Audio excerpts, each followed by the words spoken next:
하옵소서. 아멘. 구원은 하나님의 선물이지 하나님의 의무가 아닙니다라는 제목으로 같이 말씀을 나누겠습니다. 오늘 본문 말씀은요, 다니엘에게서 시선을 돌려서 다니엘의 새 친구를 비춰주고 있습니다. 다니엘만 하나님을 신실하게 따른 게 아니라는 거죠. 믿음의 동역자인 새 친구들도 각자 자리는 떨어져 있었지만 자기의 자리에서 신앙을 잘 지키고, 3장 1절에 보니까 느부갓네살은 금으로 신상을 만들었어요. 상의 높이는 60규빗, 너비는 6규빗이었다고 합니다. 지금 단위로 환산을 하면 약 높이는 이제 한 3m, 너비는 한 3m 정도 되는데, 보통 이제 아파트 높이로 약 한 13층 정도에서 13층 되는 굉장히 높은 그런 신상이죠. 그리고 2절에 보면 왕이 명령을 내립니다. 모든 관리를 다 오라고요. 불화 평지로 와서 거행되는 이 신상의 낙성식에 참석을 명령했습니다. 그 3절에 그 명령대로 많은 관리들이, 높은 고위 관리들이죠, 그들이 다 참석을 합니다. 4절에 보면 백성들과 나라들과 각 언어로 말하는 자들이라는 표현을 하면서, 이 표현이 이 굉장히 많은 나라가, 어, 연합한 나라가 이 바벨론이라고 하는 제국이라는 걸 보여줍니다. 그래서 다민족 국가예요. 다국가 제국입니다. 그 고위 관료들이 그 나라와 지방을 다스리고 있는데, 얼마나 그 제국이 넓으냐면 그 안에 있는, 그 나라 안에 사는 사람들이 같은 언어를 쓰고 있지 않을 정도였다는 거죠. 그래서 고위 관료들이 백성들과 나라를 대표해서 이 낙성식에 참여했습니다. 이들을 향해서 5절에 나팔, 피리, 수금, 사명금, 양금, 생황 등 모든 악기 소리가 들려질 때, 아주 웅장하겠죠. 오케스트라가 이제 쫙 소리를 내면은 다 같이 엎드려서 왕이 세운 신상에게 절하라고 명령을 합니다. 엎드려서 절하라고 얘기를 하는 거죠. 무슨 말입니까? 왕이 세운 그 신상을 섬기라는 얘기입니다. 예배하라는 것이죠. 6절에 보면 엎드려 절하지 않은 자는 즉시 맹렬히 타는 풀무불에 넣겠다는 주름장을 놓습니다. 왕의 이 위협적인 명령은 참석자들에게 어떤 선택의 여지를 주지 않습니다. 결국에 신상에게 절하는 것은 왕의 절대 권위에 복종하는 것이죠. 신에게 절하는 것 같지만 사실 왕에게 절하는 겁니다.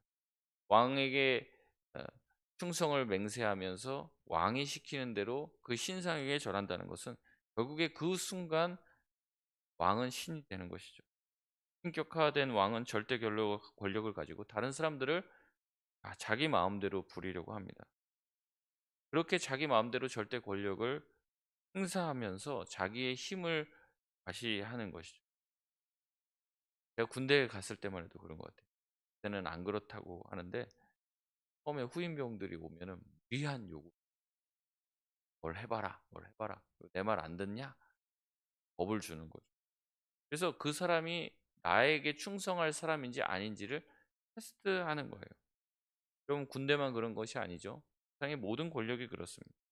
자기 말을 따르는 사람, 자기에게 충성하는 사람을 세우기 위해서, 그들을 구분하기 위해서 무리한 일을 시켜서 그 사람이 내 말대로 하는지 안 하는지를 시험해 보는 거죠. 그래서 자기 말이, 자기가 시키는 것이 때로는 무리한 일, 누구를 죽이라고 하거나 누구를 폭행하라고 하거나 쉽게 할 수 없는 그 무리한 일을 시키면서 부하들이 그것을 행동으로 실천하면서 자기의 힘을 더욱더 강화시키는 거고, 사람들의 충성심을 강요하는 것이죠.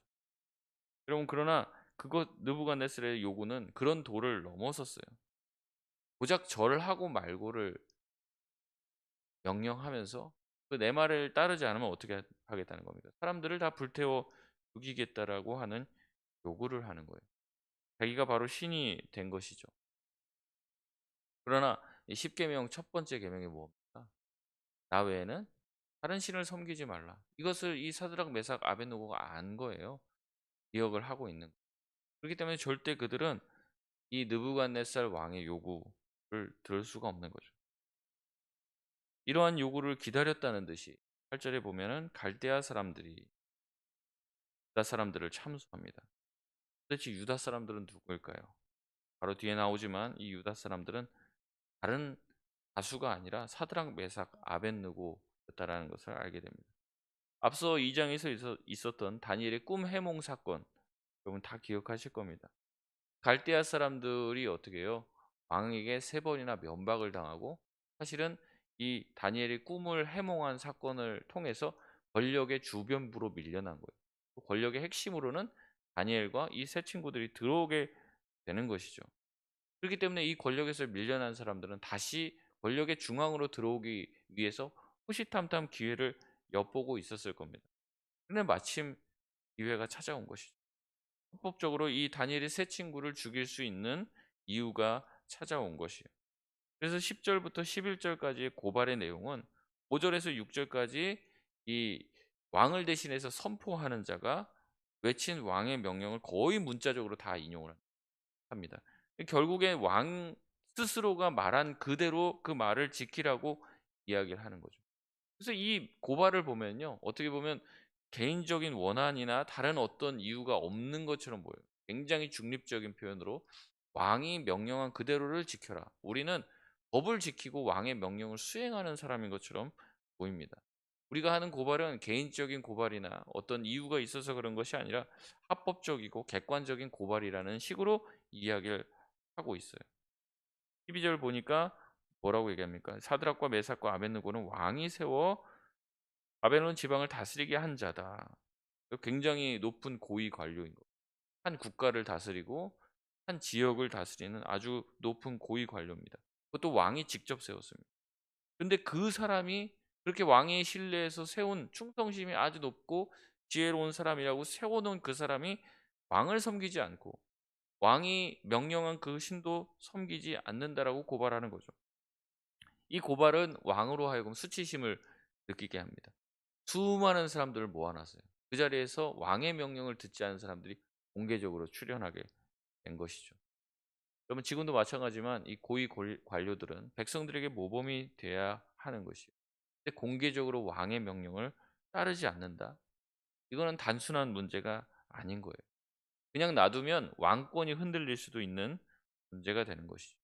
게다가 그 관료들은 어떠한 시스템에서부터 올라온 사람이 아니라 왕이 직접 소위 말하면 꽂아 넣은 사람, 낙하산들인 거예요. 그렇기 때문에 이 사람들이 문제를 일으킨다는 것은 왕에게 치명타가 될 수 있는 거예요. 이 왕이 사람 보는 눈이 없네. 인사권을 제대로 행사하지 못하는 사람이네라는 인상을 줄 수 있는 겁니다. 이런 강대한 제국일수록 왕의 권력이 약해지면 약해질수록 지방에서 많은 반란들이 일어날 수 있기 때문에 그런 것이죠. 여러분 지금 느부갓네살은 사실 대제국을 건설한 다음에 자기 기분에 흥껏 도취되어 있는 상태예요. 그래서 자기의 힘을 발휘해 보고자 사람들을 쫙 모아 놓고 금신상을 세워 놓고 거기다 다 절하라고 명령을 지금 하고 있는 겁니다. 여러분 이 자리에서 망신을 당한 거예요. 화가 나지 않겠습니까?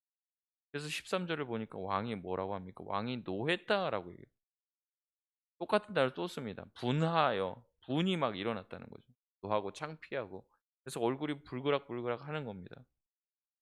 당장 그 자들을 끌고 오라고 얘기해요. 그리고 14절에 왕은 사실 여부를 확인합니다. 너희가 정말 그렇게 했냐? 내 말을 거역했냐? 15절에 이렇게 얘기합니다. 왕은 이제라도 너희가 악기 소리가 날 때 엎드려 절하면 좋을 것이다. 그러나 절하지 않으면 즉시 풀무불에 던져 넣을 것이다라고 협박 아닌 협박처럼 이야기를 하죠. 그러면서 이렇게 얘기해요. 여전히 자아도취가 된 것.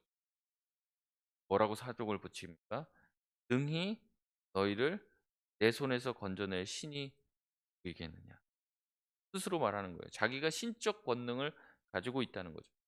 여러분 고대부터 사람의 생사여탈권은 신의 고유 영역이었어요.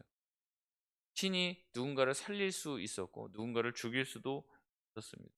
그런데 느부갓네살은 그런 신의 영역에 자기가 속해 있는 사람이다라고 얘기하는 거예요. 내가 너를 죽이려고 하는데 감히 어떤 신이 너희를 죽이지 못하게 하겠느냐. 자기는 그 신의 권능을 가진 사람이다라고 얘기하는 거예요. 여러분 지상에서의 패권을 장악한 자들이 자기의 한계를 모르고 날뛸 때 이런 현상이 발생하는 거예요. 자기가 마치 신의 자리에 올린 것, 자기가 하나님이 된 것처럼 행사하고 자처하는 거죠. 이에 사드락 메삭 아벤누고는 생사 결정권이 자기에게 있다고 자랑하고 외치는 왕에게 단호하게 응수합니다. 16절 말씀인데요. 같이 한번 읽어보겠습니다. 16절입니다. 시작. 사드락과 메삭과 아벤누고가 왕에게 대답하여 이르되 느부갓네살이여, 우리가 이 일에 대하여 왕에게 대답할 필요가 없나이다. 아멘. 사드락 메삭 아벤누고는 목숨을 부지하려고 비굴해지지 않아요. 그렇다고 왕을 무시하거나 그의 권위를 깎아내리지도 않습니다. 굉장히 담담한 어조로 말하고 있는 거예요. 화를 내면서 우리가 대답할 게 없나이다 이렇게 외치는 게 아니라 할 말이 없다 당신에게. 그저 우리를 죽이고 살리는 거를 우리를 어떻게 해보려고 하는데, 먹고 사는 것 나에게 아무 문제가 없다. 그건 내가 당신에게 할 말이 없다는 겁니다. 내가 왕의 신상에게 절하는 일은 결단코 없을 거다. 죽이든지 살리든지 마음대로 해라. 이런 이야기를 하는 거예요. 17절, 18절은 이들의 순교자적 영성이 어디에서 나오는지를 보여줍니다. 이들은 하나님의 구원의 능력을 요구하면서 하나님한테 기도하지도 않아요. 하나님이 반드시 나를 살려달라고 그렇게 요청하지도 않습니다. 죽음 앞에서 살기를 구하지 않는 사람들이 이 사람들이에요. 죽든지 살든지 자기가 어떻게 할지는 이미 결정돼 있어요. 하나님이 살려주시면 감사. 그렇지 않아도 괜찮다는 거예요. 절대로 나는 하나님 외에 다른 신에게 절하지 않겠다는 겁니다. 그들에게 죽는 문제, 사는 문제는 더 이상 중요한 문제가 아니에요. 왜냐하면 그들은 분명히 알고 있었습니다. 구원은 하나님의 선물이지 하나님의 의무가 아니라는 것을. 때로는 우리는 어떻습니까? 하나님이 우리를 반드시 구원해야만 한다고, 이 상황에서 우리를 건져내 줘야 된다라고 요구를 하고 하나님한테 나아가지만 하나님에게 그럴 의무는 없습니다. 가끔 어떤 사람들이 이 하나님이 누군가를 선택하시고 누군가를 선택했다는 말은 누군가를 버렸다는 얘기잖아요. 그런 거에서 굉장히 힘들어하는데, 뭐 이 부분에 대해서 얘기하려면 좀 시간이 더 많이 걸리기 때문에 얘기하지 않겠지만, 간단하게 얘기하면 하나님은 우리를 구원할 의무가 없습니다. 하나님은 사랑이시지만 범죄한 인간을 또한 공의로서 처단해야 되는 게 하나님의 속성인 거예요. 그러니까 하나님은 우리를 구원해 주셔야만 하는 존재가 아닙니다. 왜 누구는 선택하고 누구는 버렸습니까? 우리는 하나님한테 따지려고 하지만 그게 아니라 우리 모두는 죄로 인해서 다 지옥에 갈 운명이고, 우리가 지은 죄로 인해서 누구든지, 누가 더 높고 누가 더 낮은 게 아니라 모두가 다 물에 빠져서 곧 다 죽을 운명. 그런데 누군가가 한 명 나에게 이 구명 도끼를 던져주고 구명정을 던져줘서 내가 살게 됐어요. 그럼 그 사람, 그 구명정을 던져준 분에게 왜 다른 사람들은 안 살려냈냐고 요구할 수 있냐는 거죠. 나를 살려줘서 고맙다라고 얘기할 수밖에 없다는 겁니다. 이 세 친구는 그런 거예요. 자기가 죽게 되는 건 어차피 인간은 다 죽게 돼 있다. 하지만 지금 하나님이 나를 살려주지 않는다고 하나님을 원망할 것도 아니다. 자기는 하나님의 말씀과 하나님의 우리에게 약속해 주신 그 말씀을 믿고 끝까지 나는 믿음의 길을 그냥 걸어가겠다는 겁니다. 살려주면 우린 보통 그렇게 기도하죠. 이번 일만 잘 되면 11조도 얼마 하고, 내가 이렇게 헌신하고 새벽기도도 안 빠지겠습니다. 뭐 이렇게 하고, 안 되면 저도 뭐 안 할래요. 이렇게 하나님과의 거래 관계를 자꾸 뭔가를 형성하려고 하는데, 이들은 그렇지 않은 거예요. 그렇게 해주시면 감사, 그렇게 안 해주셔도 감사. 그런 삶을 살겠다는 겁니다. 그들은 그저 하나님을 믿는 믿음대로 끝까지 걸어가겠다라고 얘기하는 거예요. 이 길을 걸어가면서 느부갓네살이 길을 딱 막죠. 못 가게. 너 그 길 가면 죽이리. 근데 느부갓네살과 다투질 않아요. 우리는 막 우리 핍박하면 우리를 핍박한 사람을 싸우려고 하는데 아닙니다. 그러면 죽이. 당신이 옳습니다. 그럽니다. 그런 얘기도 안 해요.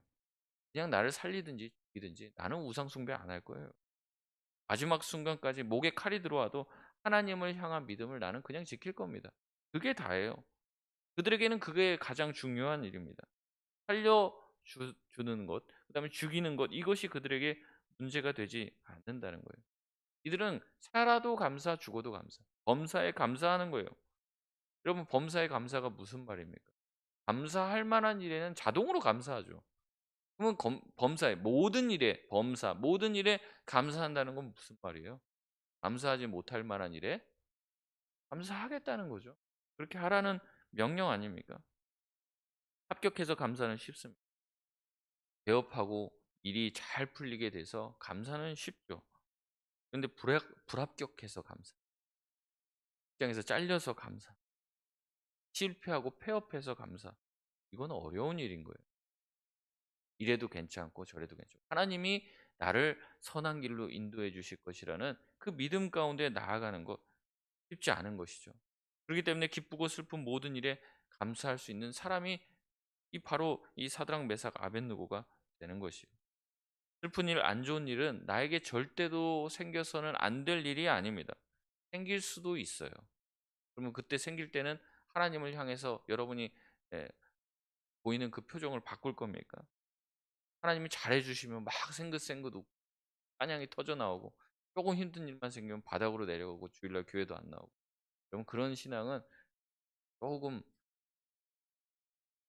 괜찮습니다. 좋은 일이 생겨도 기뻐하고 감사할 줄 알고 그렇지 않아도 기뻐하고 감사할 줄 아는 신앙이 익숙한 신앙인 거예요.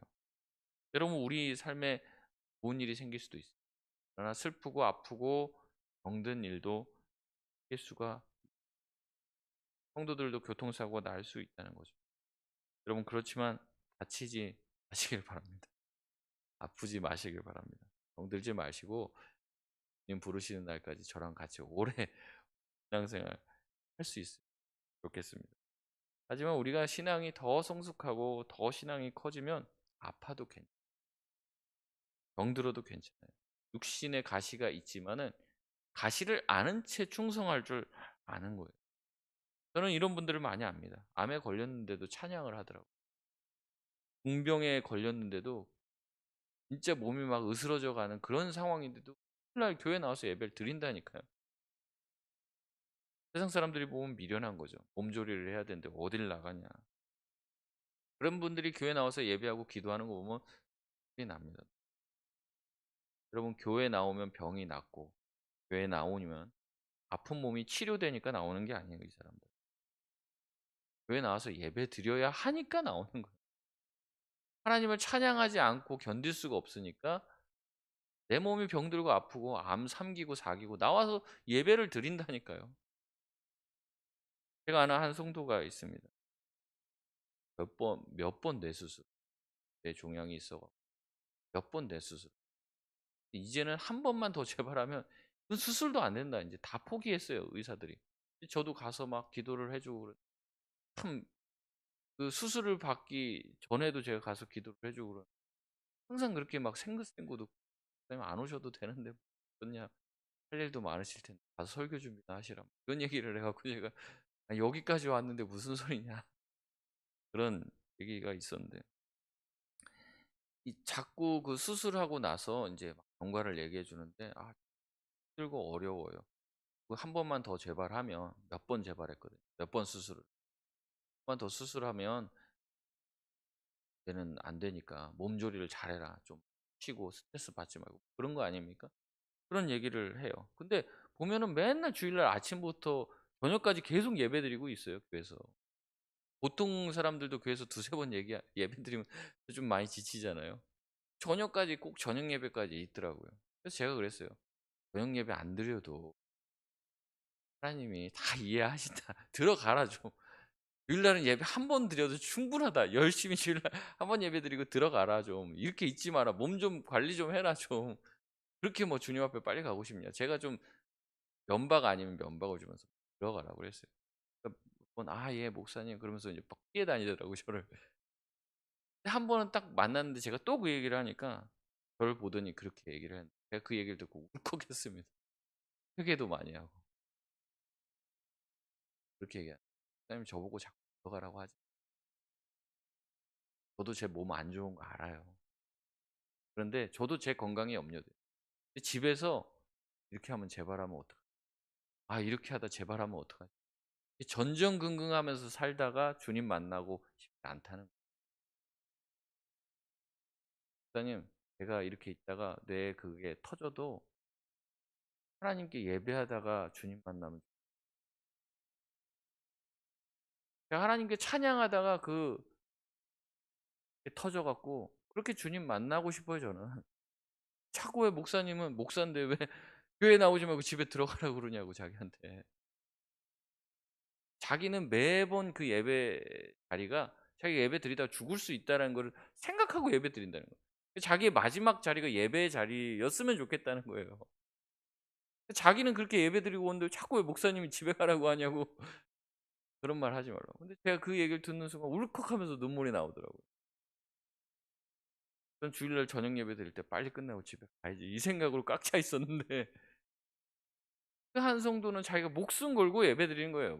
마지막 순간에 예배일 수 있다고 하는 그 마음. 그 내가 죽더라도 난 여기서 죽겠다. 교회에서 예배 드리다 죽겠다. 집에서 막 개발하면 어떡하지? 개발하면 어떡하지? 자기 건강 염려하다가 죽고 싶지 않다는 거예요. 제가 그 말씀을 들으면서 참 눈물이 많이 나고 저희 예배를 돌아보게 됐습니다. 나는 정말 그 성도의 마음으로 예배하고 있는가? 나에게 건강 주시고 예배할 수 있게 했는데 나는 빨리 집에 들어가고 싶고 빨리 예배 지금 주일날 몇 번씩이나 예배 드렸는데 그 정도면 됐지. 이런 마음으로 예배 드리고 있지 않나? 돌아보게 됐어요. 고쳐주시면 감사하죠. 하지만 아니어도 그리 아니하실지라도 나는 왕이 그 신앙에게 굴하지 않겠습니다. 그게 성숙한 신앙, 진정한 신앙이겠습니다. 다행히도 지금까지 그 성도는 잘 건강하게 신앙생활 열심히 하나님이 살려주시고 하나님 생명 연장시켜 주는 것 같아요. 바라기는 우리 모든 성도 이 성도 같이 하나님 앞에서 천수를 다 누리고 건강하게 주님 만나는 날까지 예배할 수 있는 은혜가 있기를 바랍니다. 말씀을 맺겠습니다. 주님께서 우리를 고쳐주시고 풀무불에서 건져주신다. 그건 선물이에요. 선물. 은혜입니다. 하나님께서 반드시 우리를 고쳐주실 의무는 없어요. 하지만 은혜 주셔서 고쳐주시면 감사하죠. 하지만 안 고쳐주셔도 바울이 그런 얘기하죠. 그 육체의 가시로 인해서 하나님이 나의 교만 그래서 그 가시를 주죠. 그래서 더 이상 그 문제로 기도하지 않고 응답을 받았습니다. 여러분 혹시라도 고쳐지지 않고 여러분 응답되지 않는 기도로 인해서 하나님을 원망하는 마음이 들거나 해결되지 않아서 하나님이 계신 것 아닌지 기도가 응답되지 않음으로 인하여서 하나님 앞에 실망하지 않으셨습니다. 우리가 좀 더 기도 응답되면 감사한 겁니다. 그러나 그렇지 않아도 여러분 믿음의 길을 걸어갈 수 있길 바랍니다. 건져주시면 감사하고 신실하게 믿음의 길을 가겠습니다. 하지만 그리하지 아니하실지라도 신실하게 저도 믿음의 길을 끝까지 걷겠습니다. 성도의 길을 가겠습니다. 그렇게 결단하며 끝까지 세상에게 무릎 꿇지 않는 저와 여러분 되시길 바랍니다. 우리 시간 합심해서